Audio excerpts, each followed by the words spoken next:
Scott. Good pocket field, deep throw, caught. Des Bryant gets up and takes the ball to the 1-yard line.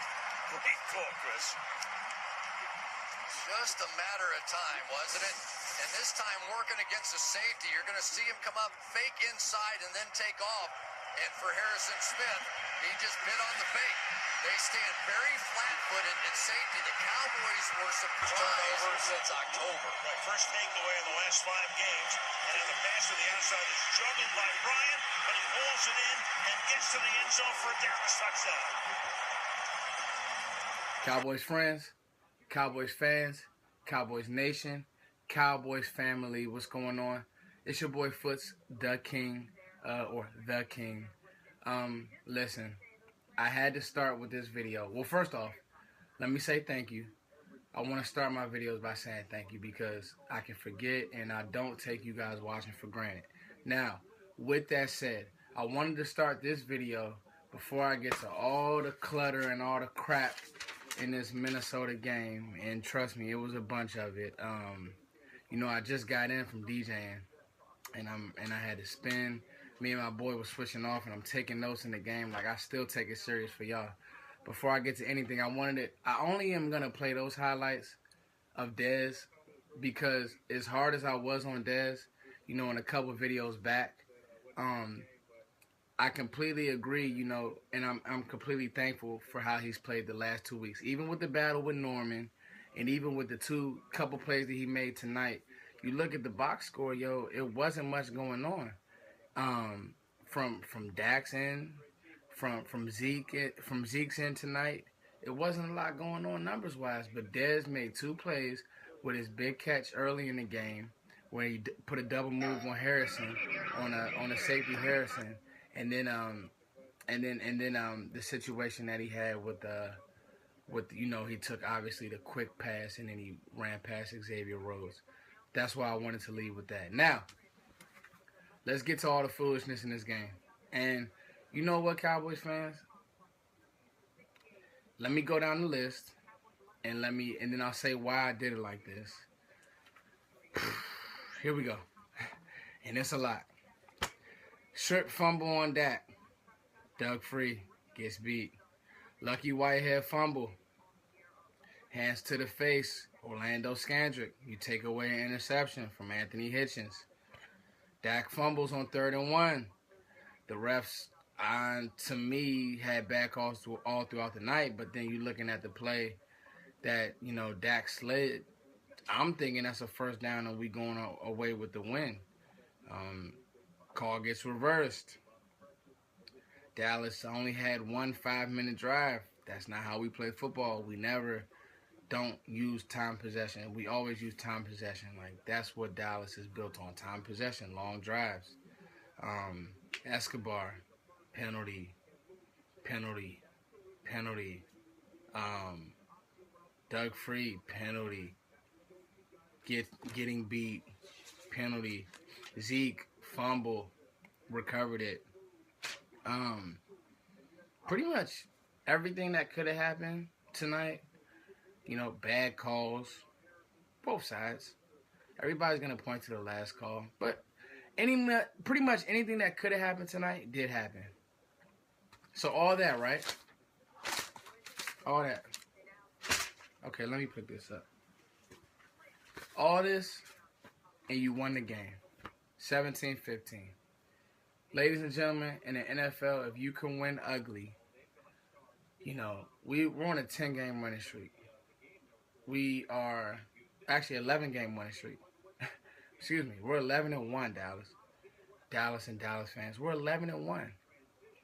You know, we didn't, you know, they talking about the game behind me. Let me turn this off because ESPN, they have no idea. You know, we're 11-1. You won a game that you performed as though you should have lost this game. 3 games in 12 days. You're tired. Wouldn't say you're not focused. It's just mental lapse. These players are human. Zeke had a holding call tonight. He missed a couple blocking assignments. These players are human. You won a game that you performed as to though you should have lost. And that's okay. Because when it's your year and when you're hot, and obviously no way to look around it, the Cowboys were the better team. They sacked Sam Bradford 3 times. They hurried him 9 times. You know, if it wasn't for that fluky fumble at the end of the game, they wouldn't have got that score. They wouldn't even got the ball. But that's how football works. It wasn't the mistakes. It was the timeliness of the mistakes. It was the, selfishly, I want Zeke to break Eric Dickerson's record. And so you get a holding call when Zeke pops a big one for like 40 yards. You know, the game is about to change. You get penalties on special teams or this, that, and the third. So you're starting in your end zone at like the 10. At one point, we had like a 1st and 26. You're in Minnesota where they're going to be loud and making noise, and they got the bullhorn, and they got, all the Vikings people, but you won the game. And one thing I know about Jason Garrett, he's going to come to the podium, as he already did.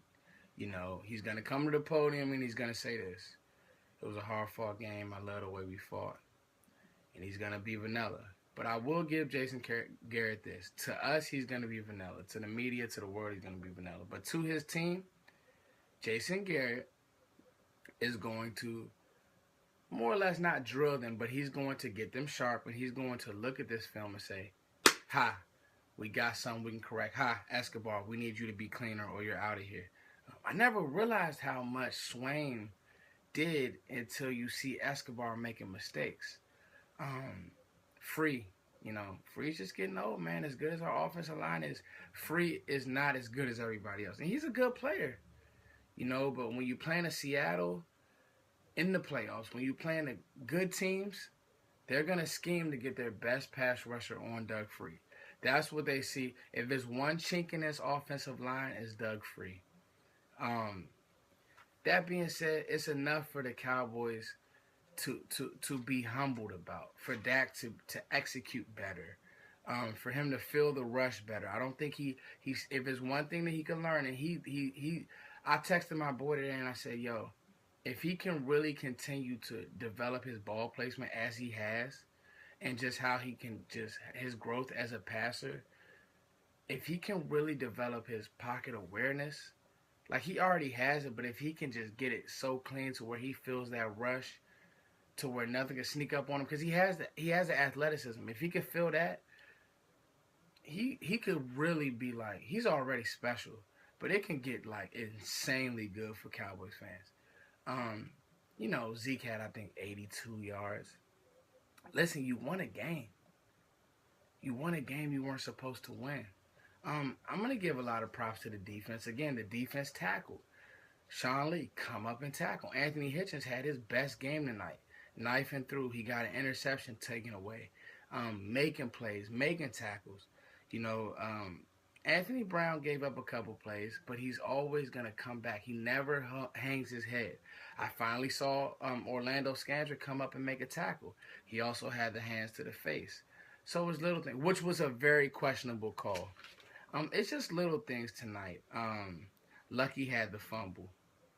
That he made a first down. It was a great play. He just had a fumble, a mental lapse. Just little things, guys. But it's nothing for me to say, and as a Cowboys fan, for me to say, well, we're not good, or, well, this is something to be concerned about. Now, obviously, playing playoff football, you got to be sharper and crisper than this. But I think Dallas will. We got a 9-day rest period. I think we'll go to New York, to the Meadowlands, and we'll be crisp. Again, 3 games in 12 days. We're going to get everybody's best shot moving forward. We got everybody's best shot at 4-12. You think at 11-1, 10-1 we won't? Cowboys fans, we're fine. Again, think of it like this. You won a game where you performed like you should have lost, and you're 11-1. The coaches have something to coach now. The players have something that they can clean up and be crisper with. Cowboys fans were fine. Don't overreact. But watch carefully. Watch for, Escobar is a blocker, which obviously is a very bad idea from what I've seen. Watch for DeMarcus Lawrence, who's playing well and who got home tonight and affected the game. Watch for Malik Collins, who continues to grow. This is what I love. I was watching the game with a Cowboys fan in the bar, and he was so educated. That's what I love about this fan base, period. We all know our stuff. So, again, I wanted this video to really just to kind of like just to really talk to y'all, because with all the wins, sometimes there's nothing to talk about. I mean, we're mauling teams, we're beating them convincingly. So when it's a game like this, every game that we win, it isn't. But when it's a game like this, where it's points that we could really nitpick, when you see a Doug Free getting beat or holding or little things like that, or drives are stalling because of penalties, then you could say, okay, now we have something to talk about, Cowboys fans, and kind of debate with. So let me know what y'all think. Again, thank you. To all you guys who keep up with the music I do, I just dropped a DJ mix on the SoundCloud. The SoundCloud is Foots and Coles, Foots times Coles. The DJ mix is If Love Were a Sound, Volume 2. Got some vibey tunes on there, man. Listen, like, subscribe. It's late. But again, I thank you guys for growing with me, watching every video. Let me know what y'all think, Cowboys fans. We got the Giants in 9 days. I think that's a Monday night game. I'm not sure. Let me look that up. The moral of the story is, listen, we will be fine. Heading into the playoffs, we got to be crisp, and we needed. I'm not gonna say that we needed a loss. No, it's a Sunday night game. Excuse me, Sunday night game. I'm not gonna say that we needed a loss, but man. So that being said, Cowboys fans, let me know what y'all think. It's your boy Foots the King. I'm out. Like, subscribe, comment. Giants, 8:30, December 11th. Peace.